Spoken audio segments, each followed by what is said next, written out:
It's his responsibility. This is never, I shouldn't say never, this is not lead's responsibility right now. If you work in a system, say women's college basketball, where the lead does accept this ball at this particular spot, and when you rotate in the lead, you don't pick this ball up until you literally get even in line with the ball, and then you turn your body.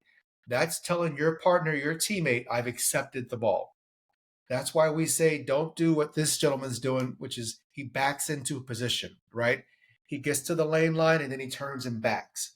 Well, the turning your body is to tell your partner that I have accepted, I finished my rotation. I am now accepting the ball. You can go off ball. See how he turns right here. Nope, we don't want to do that. We want to rotate all the way through, get to our spot, and then turn our bodies. We don't want to back into the position.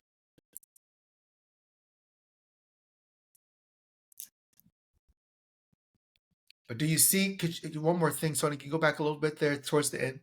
Do you see, I'll tell you when, pause. Do you see how, go a little farther, please? Pause. Do you see how the offensive player is trying to dip in there, trying to get deep post position, right? Yeah. Get a seal, where if he gets the ball there, it's like White's dead. You either got to foul or you got to let him go up for the two. But we have no awareness of that because we are watching the ball. Go ahead, Fitz. James, tell him why. So I want him to understand why we rotate and lead all the way out and then turn after we've accepted the play. Why is it? Why do we do that? There's a reason why. Well, because now that's telling me that you've accepted it, so I go off. You've communicated with the trail's peripheral vision that I'm now on ball and I've accepted the play. So now it gives the trail the option to move out, or new trail the option to move from the center position to a more advantageous trail position if they don't have an open look. If they have a great open look, there's no reason to move. But they now know because of that movement. If you do it too soon, he's not ready to referee that play there below the free throw line, so it's like there's a reason why. And so you walk out, you turn once you're ready to accept the play, period. Yeah. Yep. Good play. Any questions from the I'm going to start calling the class. Any questions from the class? That's what you all, your class, your classy people, your RefMasters University, look over the shoulder. Look for the only time the lead is not going to scan as he or she rotates in the lead is if there is a matchup already in the post on the slot side or center side. If there is a matchup in the post already as you begin your rotation, then you should immediately sequence your eyes to that area on the block. But because there's no one on the block here as he rotates, this is our cue in the lead to scan, because usually somebody is going to try to come fill that spot, which is what we see here with the offensive player in blue. Quick dip in. If you can get a pass there and a good seal, that's taking candy from a baby. That's an automatic too.